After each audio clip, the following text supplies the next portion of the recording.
Fellas, you know Degree Cool Rush deodorant, right? Well, last year they changed the formula, and guys were mad about it. One dude even started a petition. So guess what? Degree heard us, admitted they messed up, and brought the original Cool Rush scent back exactly how it was. And it's in Walmart, Target, and other stores now for under $4. So grab some and remember why its cool, crisp, and fresh scent made it the #1 men's antiperspirant for the last decade. Degree Cool Rush is back, and it smells like victory for all of us. WABC New York and 107.1 WLIR Hampton Bays. It's the 77 WABC News Hour. Sponsored by Secure Cash, LLC. Talking the news with Noam Laden.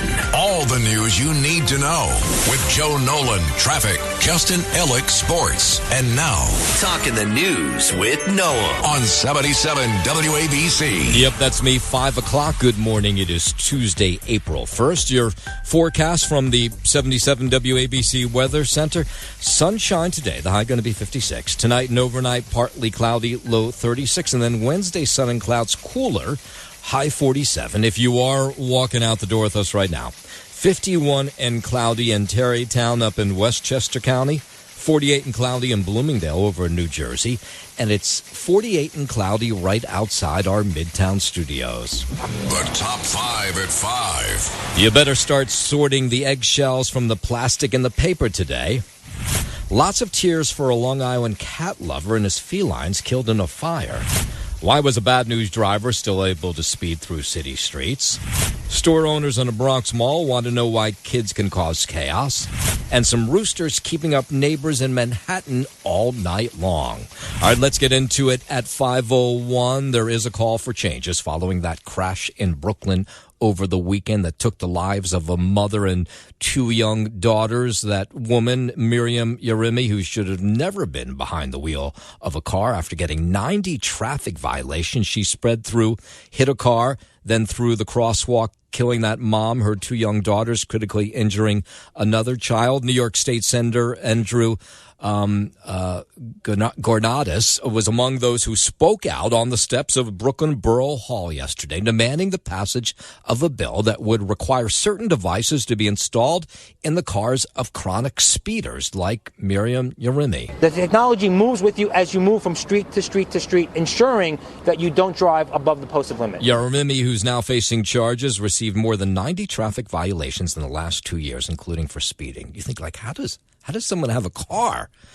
How does this lock not put in there? The fact that she was able to keep on driving after all those tickets is outrageous. She was driving on a suspended license when police say she likely blew a red light, rear-ended another car, sending it into Natasha Sada and her 5 and 8-year-old daughters who were in the crosswalk in Midwood. Sada's 4-year-old son is in critical condition. Meanwhile, there was a funeral held for the mom and the daughters on Sunday. State Assemblywoman Emily Gallagher says without a bill, people will keep speeding, putting folks' lives at risk. People who are addicted to speeding will find a way to drive and speed again. And the calls for speed limit technology did not end there. You have Dahlia Goldenberg. She's head of a group called Families for Safe Streets. They're pushing for changes to restrict bad drivers as well. Instead of just having their license suspended and driving anyway with a suspended license, they would have a piece of technology that physically prevents the accelerator from letting them go more than 5 miles over the speed limit. Yeah, and if you have 90 tickets, that engine shouldn't even be able to start. The NYPD says Miriam Yerimi facing numerous charges, including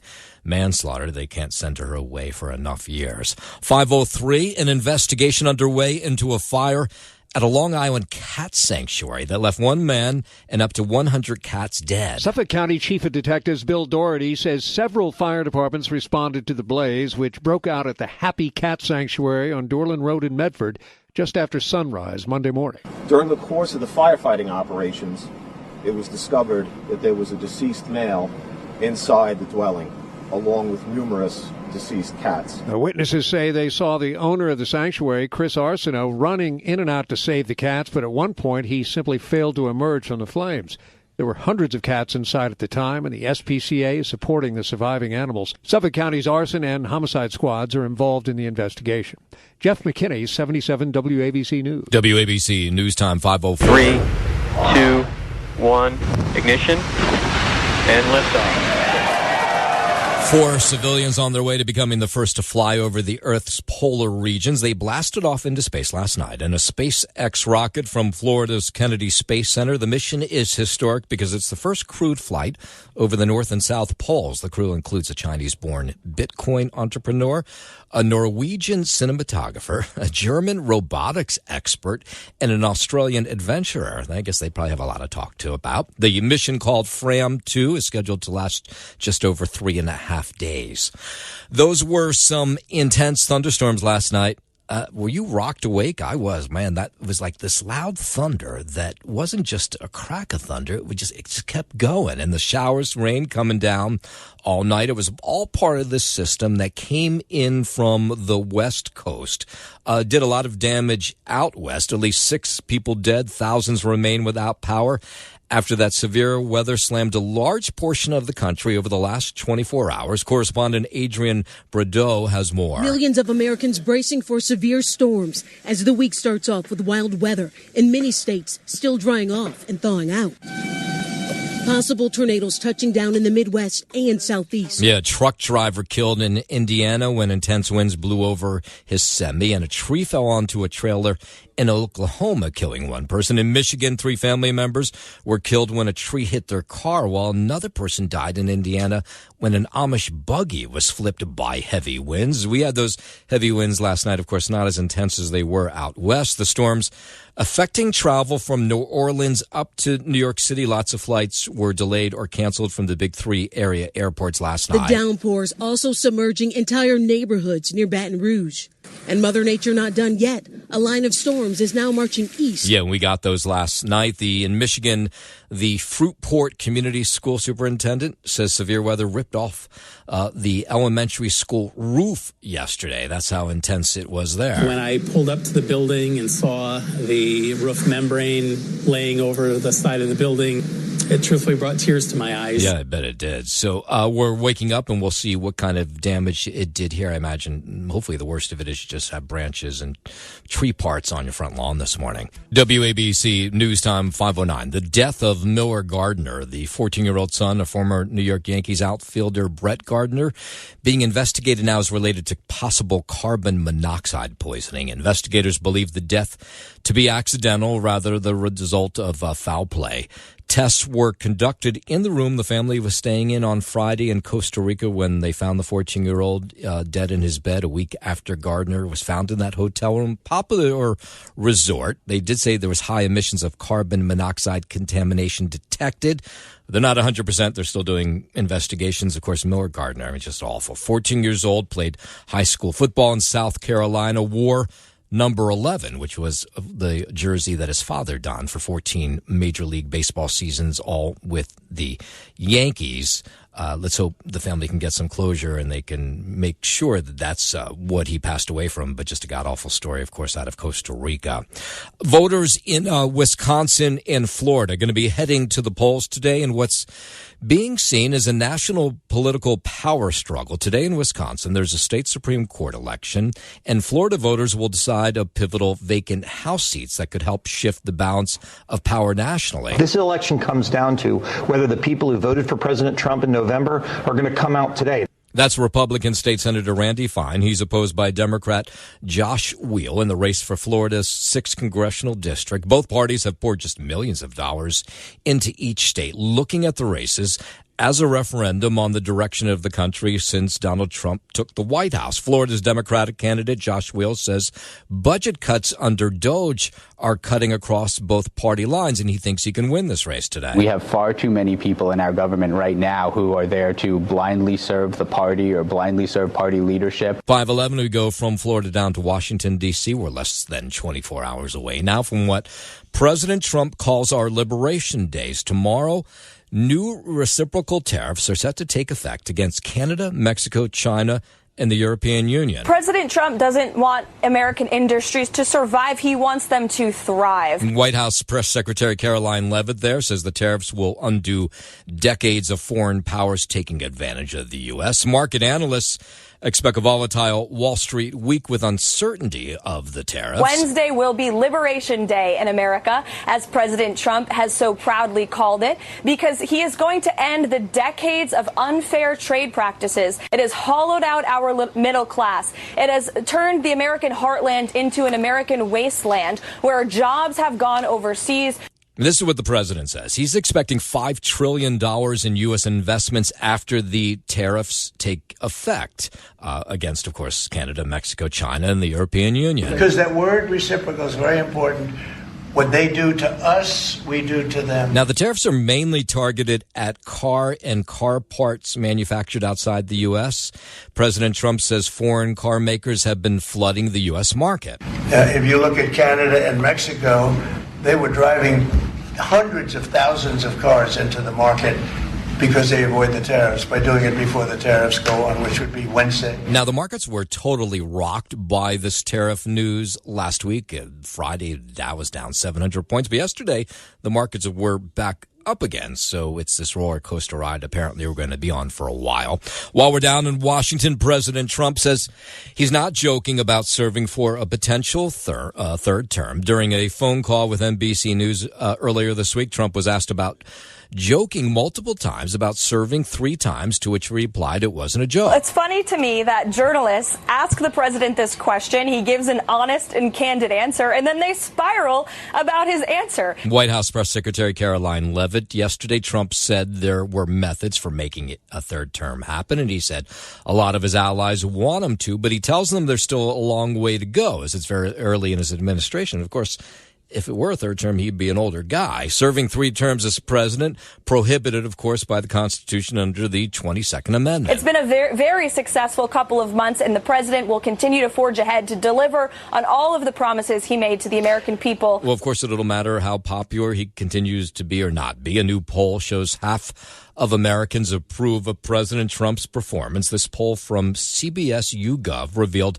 50% of voters approve of the job he's doing, while half don't, which sounds about right? I mean, we've been split for a long time, almost that way. I think it's a good, fair number. I think he's done a lot of things where the other Democratic Party was very dormant, and it seems like they did nothing. I can't even recall anything they did. I think it's a lie. I think it's false. They're feeding you a whole bunch of nonsense. Okay, the same poll shows more than half of Americans don't like how President Trump's handling inflation and the economy, but 53% approve of how he's handling immigration in the U.S. southern border. They're trying more than a lot of other administrations we had. I like the direction we're heading in, so I'm in the more favorable part. We're in a rough patch right now. I'm okay with that, being patient. Not me. I hate the man. Tried to overthrow the government. Start there. Just about everything he does. So the poll came out, of course, on the same day as we just told you. President Trump said he would not rule out running for a third term. These same voters in Midtown responding to that. The problem with that is, like anything, you say that's great if you like them, but then someone else comes in and wants to do it, and you're not going to want that. So I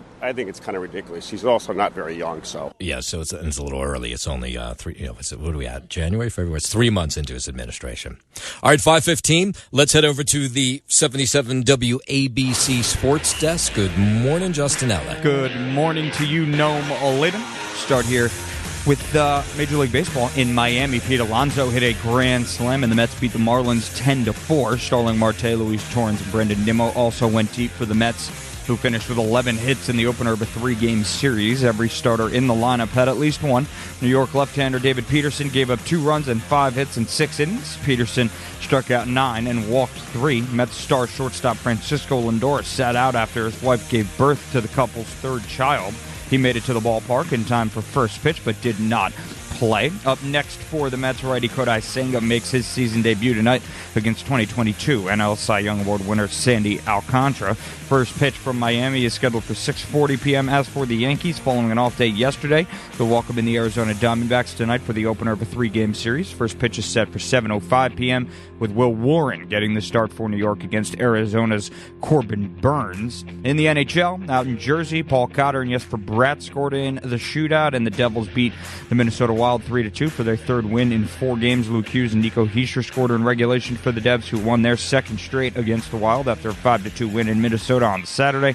Jacob Markstrom had 27 saves. New Jersey finished March with 8 wins in 16 games to reach the 40-win mark for the second time in 3 seasons. The Devils have that solid grip on third place in the Metropolitan Division. Tonight on the ice locally, the Islanders will host the Tampa Bay Lightning for a 7:30 p.m. puck drop.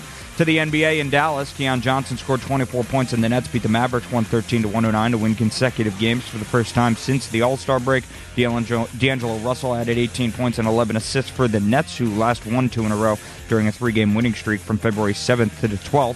Looking ahead to local NBA action tonight, the Knicks are getting set to welcome in the Philadelphia 76ers for a 7:30 p.m. tip-off. And to the NFL here, some news out of the Giants camp. Russell Wilson and Jameis Winston, they're obviously signed. So New York Giants general manager Joe Schoen says he's not going to force a pick on a quarterback at the top of this year's draft. That doesn't mean they won't take one.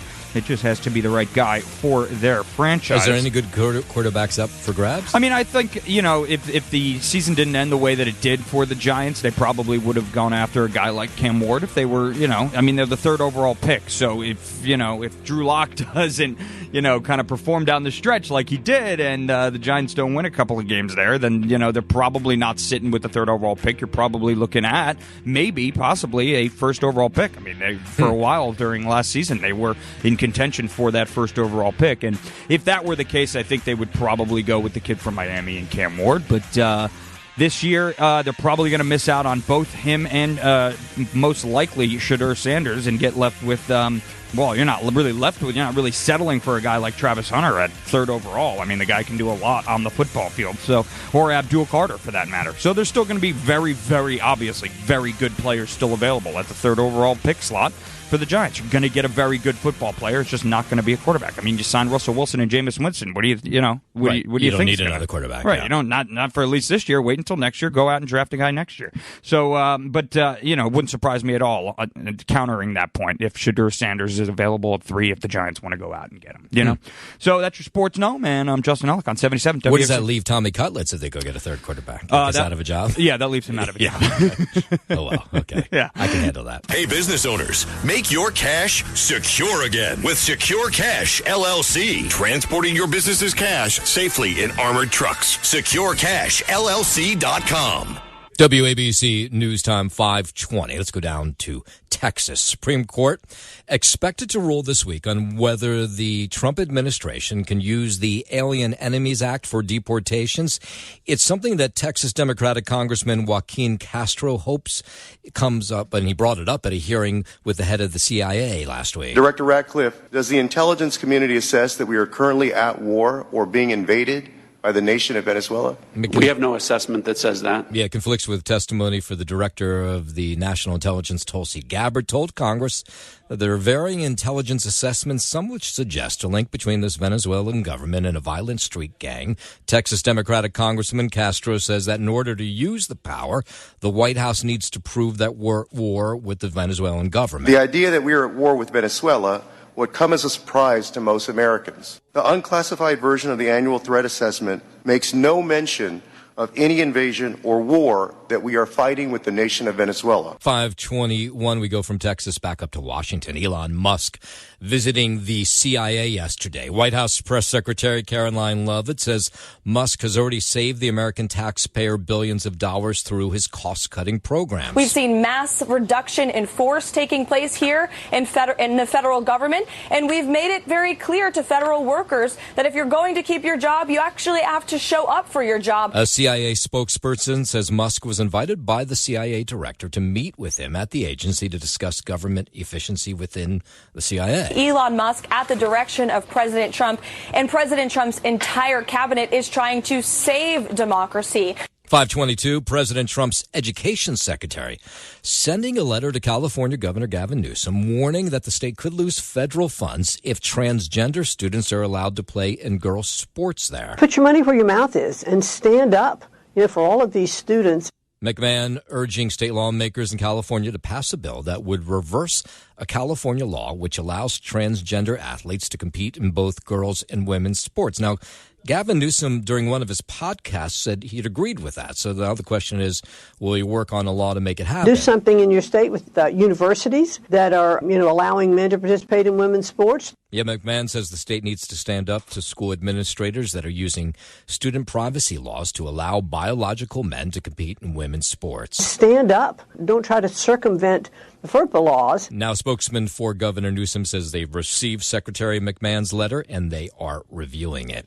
Illegal immigration at the southern border has turned into a trickle. Congressman Tony Gonzalez now says attention needs to be on finding the unaccompanied kids who were process released and have now vanished. This is an area that the president, working with Congress, we're going to have to work really hard to find these children. The South Texas Republican says that under the Biden administration, more than 500,000 unaccompanied kids were caught at the southern border. Of that, 31,000 were released to addresses that were blank, undeliverable, or had missing apartment numbers. So he's like, where are these kids? We're going to have to work really hard to find these children. No one else is going to advocate for them. And he says it's a moral imperative that we find them. I'm a father of 6. I mean, there's nothing more basic than taking care of an innocent child, regardless of their legal status. Yeah, 524. NASA astronaut Butch Wilmore says he's not looking to blame anyone for the situation that left him and fellow astronaut Sonny Williams stuck in space for 9 months. They've been doing the rounds, doing a number of interviews in the last couple of days. This one with Fox News. Wilmore said he'd rather concentrate on moving forward than talk about him being stuck in space for 9 months. I don't want to point fingers. I hope nobody wants to point fingers. We don't want to look back and say shame, shame, shame. We want to look forward and say, let's rectify what we've learned and let's make the future even more productive and better. Remember, of course, the 2 astronauts returned to Earth earlier this month after they were supposed to be on this 8-day test flight to the International Space Station that turned into a 9-month stay. Now, both of them say they didn't mind being up there that long. We were nowhere near any of that at all. So, stuck, okay, we didn't get to come home the way we planned. So in one definition, we're stuck. But in the big scheme of things, we weren't stuck. So Wilmore says everyone involved shares responsibility for what took place. Is Boeing to blame? Are they culpable? Sure. Is NASA to blame? Are they culpable? Sure. Everybody has a piece in this because it did not come off. There were some shortcomings in tests, shortcomings in preparation that we did not foresee. I can imagine that moment he had to explain to his family back on Earth that he wasn't coming back home.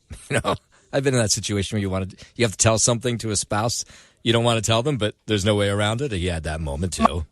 My first thought was we just got to pivot, right? So if this was the destiny, if our spacecraft was going to go home based on decisions made here and we were going to be up there till February, I was like, okay, let's make the best of it. Yeah, so I guess we'll really never know the real story, at least from those 2 astronauts. 526, we may soon know, though, more about the death of a Hollywood icon. A judge today will consider releasing some records tied to the death of Gene Hackman and his wife, Betsy Arakawa. Hackman's estate is asking for the judge to block the release, stating there may be disturbing images, such as footage showing the bodies of the couple, which were found inside their New Mexico home in February. Officials believe Arakawa died first of hantavirus, and then Hackman died about a week later of heart disease and complications with Alzheimer's.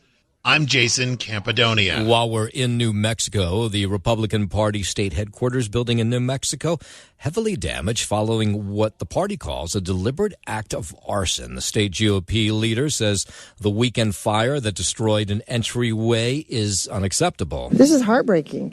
What this kind of behavior in the state of New Mexico and across the country has to stop. The party says a statement that the words ICE and KKK were spray painted on the wall. Let's come together and work at the table and fix New Mexico and fix the United States rather than create this kind of violence. Yeah, she says there's been some threats in the past against their office. We have been receiving many phone calls that are not very nice, threatening type phone calls, cursing phone calls.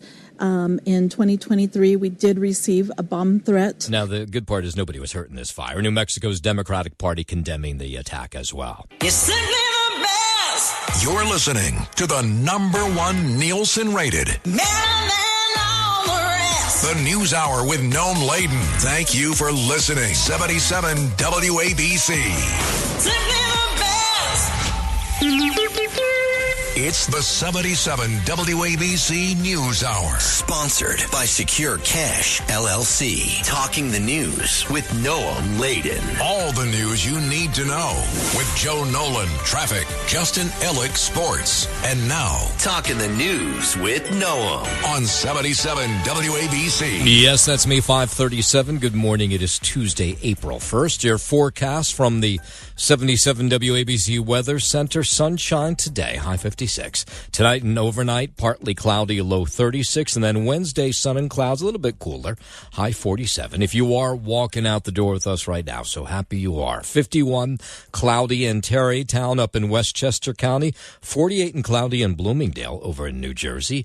And it's 46 and cloudy right outside our Midtown studios. Go out to Long Island. The owner of a Long Island cat sanctuary and an unknown number of cats killed in a fire yesterday. Blaze broke out at the Happy Cat Sanctuary on Dower Land Road in Medford. The home served as the safe haven for hundreds of cats. The owner, Chris Arsenault, just 65 years old. He was found dead in the home as well. Roughly 100 cats have been found so far, both dead and alive. Chris was trying to put the fire out, and he kept going back in and out of the house, apparently trying to get the cats out of the house. And he went in and didn't come back out. Friends say Chris went back into the home to rescue the animals after the fire broke out. He began rescuing those cats. It was all the way back in 2006 after his 24-year-old son died in a motorcycle crash, and he tried to find his way forward. He was working for the LARR at the time, gave up that job to do this, rescue cats full time. If you go back to some of his old videos, the cats are crawling on him. You know, they were happy. Like, it was a great place for them. He actually used to work the railroad, and he left as a conductor to do what he's doing. We all knew Chris for many, many years, as all of our corporations all work together in the community. And members of the animal rescue community out on Long Island, they're just rocked, devastated to learn that he passed away in this fire. The Suffolk County SPCA, several other local rescue groups assisting in rescuing the cats that did survive. This as they mourn the loss of Chris and those cats. This man lived in an 8 by 10 foot bedroom with a mini fridge and a microwave. Every dime he made, everything he collected went towards the animals. He was selfless. He took nothing for himself. This is just so unfair. There's not going to be another Chris ever who does this. And all we can do is just try to recover what he was trying to do and try to move forward and help his organization move forward. Yeah, so right now the investigation ongoing. They do not know what caused that fire. New Jersey Senator Cory Booker staying up all last night, kicking off a marathon speech on the Senate floor. This was about 7 o'clock last night. He said he did so to protest the actions by President Trump and the administration, saying he would go as long as he was physically able. Now, I think he stopped. I have to be honest, I don't know for sure. I was looking to see, but I couldn't find a feed. But he did go most of the night. The speech was not a filibuster because Booker is not blocking any legislation. He's not blocking a nomination. The Democratic senator's speech kept the Senate floor open and floor staff working through a lot of the night.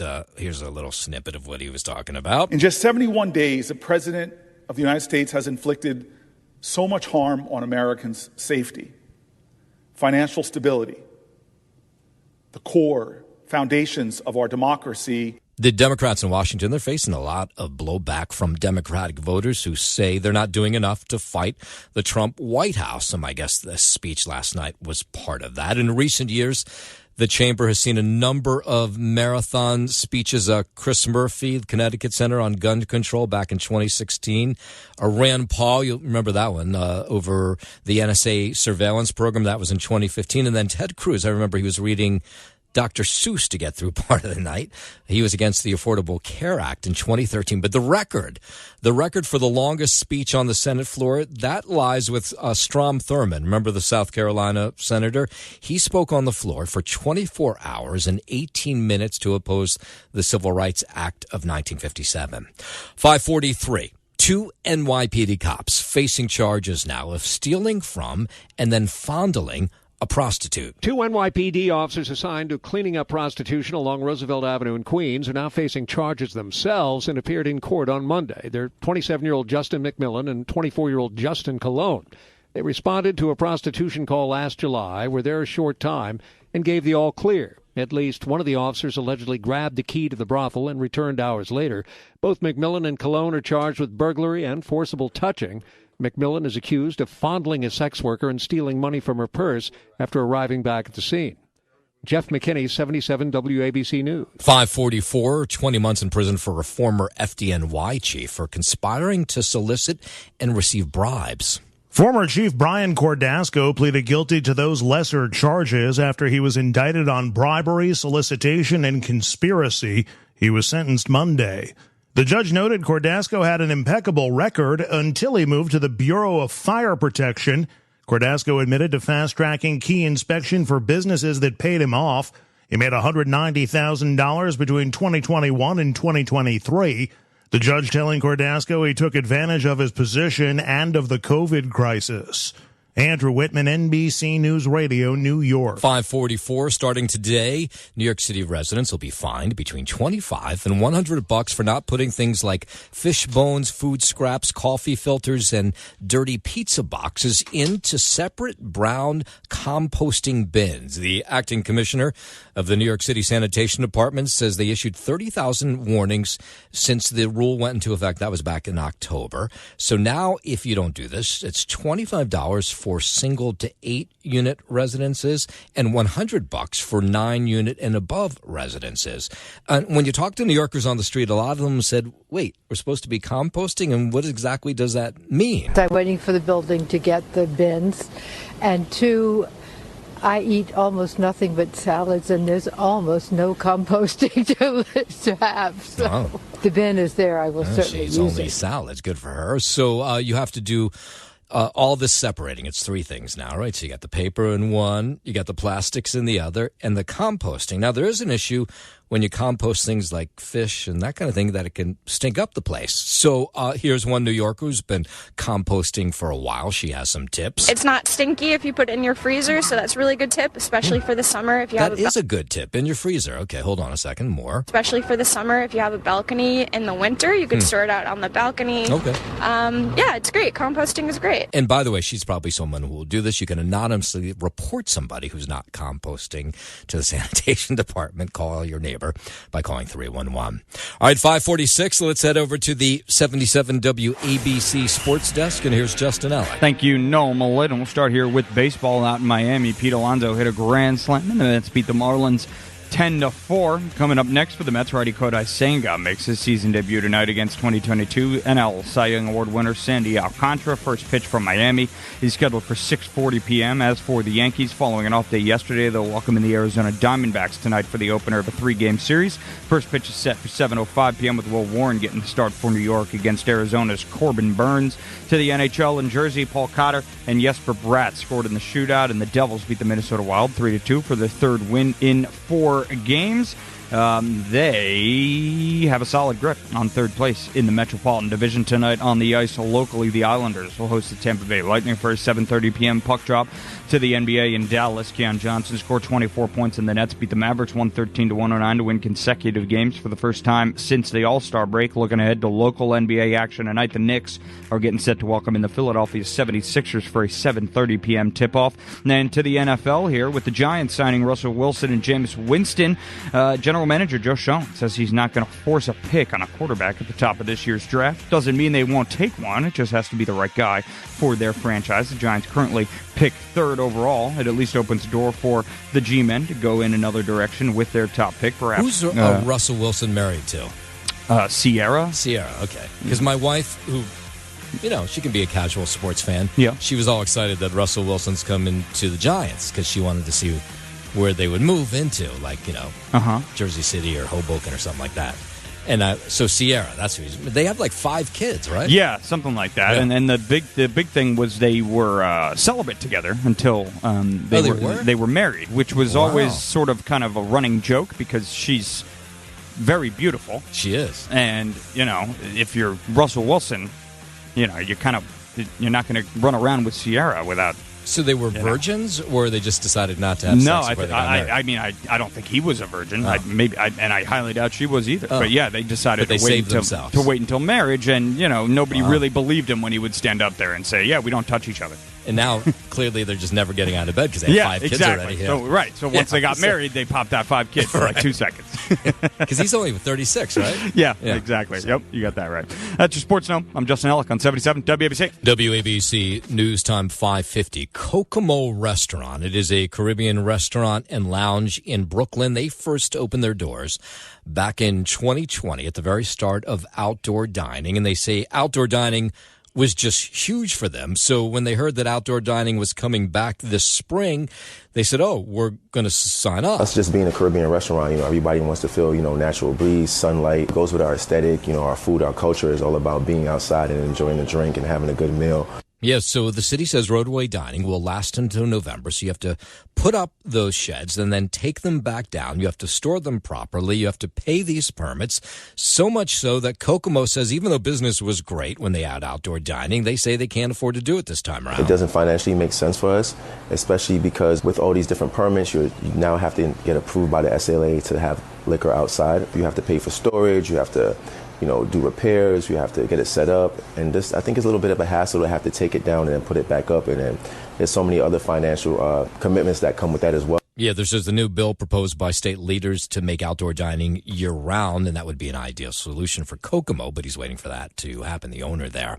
Video shows hundreds of shoppers running in a panic after a group of teenagers caused mayhem at a mall in the Bronx over the weekend. We saw this video on social media. Now we know the story.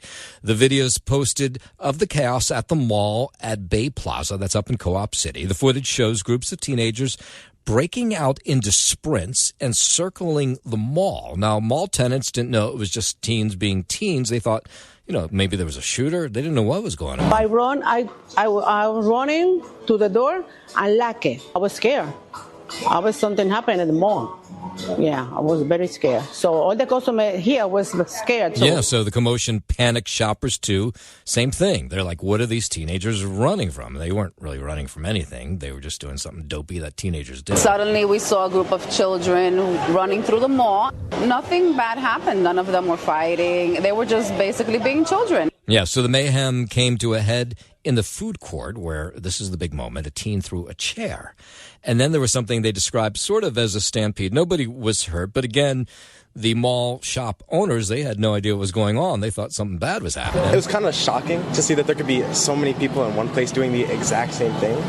I guess that's kind of like group mentality. Yeah. It was kind of like crazy to see that happen, like in a place that's like really local. Yeah, so the mall says it's cooperating with the NYPD as they investigate the matter, though they did arrest 3 people for disorderly conduct over the weekend.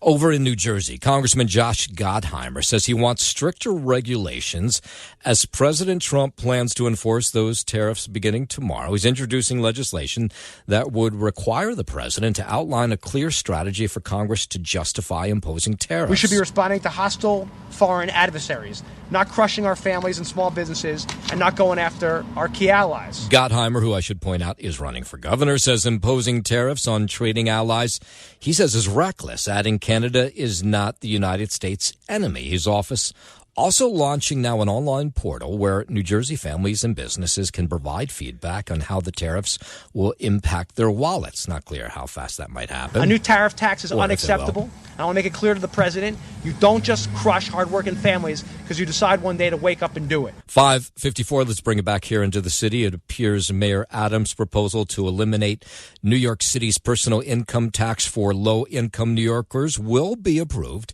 as part of this next state budget, which is not finalized yet. But Adams joining others for a rally at City Hall to thank state lawmakers for including the AX, the tax proposal in the fiscal year 2026 budget. So AX, the tax for working class families, would deliver tax relief to New Yorkers who need it the most. We're talking about health aides, retail workers, single mothers. Yeah, so it means a family of 4 making under $46,000 a year or a single person making under $31,000 a year would see their personal income taxes completely disappear. It sends a clear message that we are serious about making this city and state more affordable for everyday New Yorkers. 5:55, let's go out to Long Island. 200 dresses destroyed in a fire, wedding dresses, I should point out, at a Massapequa bridal salon yesterday afternoon.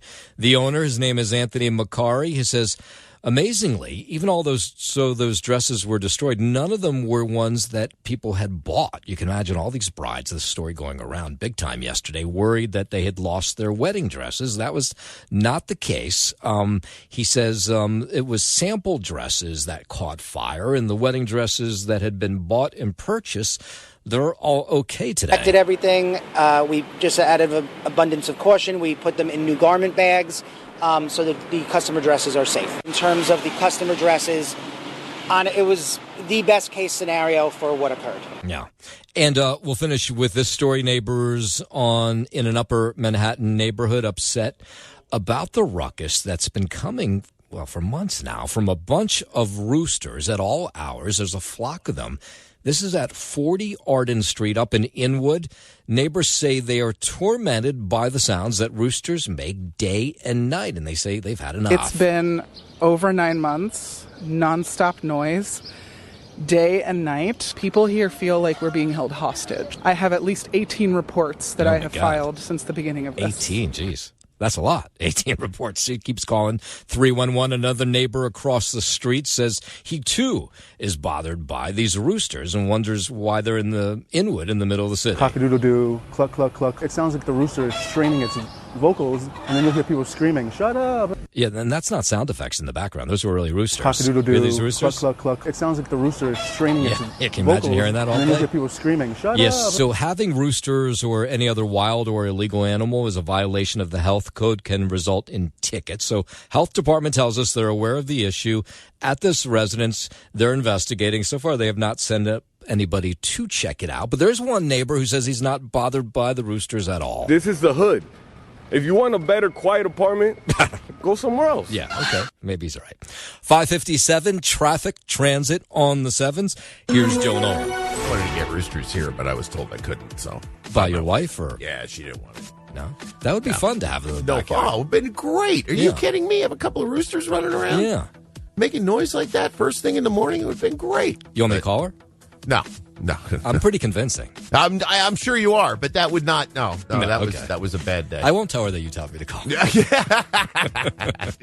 Greg Kelly here with an urgent retirement warning. President Trump's return is set to usher in a new golden age. But growing trade tensions and China's ruthless attack on the dollar have rattled the markets. That's why Warren Buffett just dumped $133 billion in stocks. And so too have Jeff Bezos, Larry Page, and even Jamie Dimon, CEO of the world's largest bank. That's why thousands of informed IRA and 401k savers are now shielding their savings with gold. And the experts at Colonial Metals Group are the only folks I trust to help you to do the exact same thing, especially now after Rich Dad Poor Dad author Robert Kiyosaki warned of a coming market crash. So visit freegoldguide.com/Kelly or call 800-655-5186. You'll get a free gold guide on how to bulletproof your wealth with gold tax-free. Plus, see if you qualify for a free home safe and as much as $7,500 in free silver. Once again, that's freegoldguide.com/Kelly.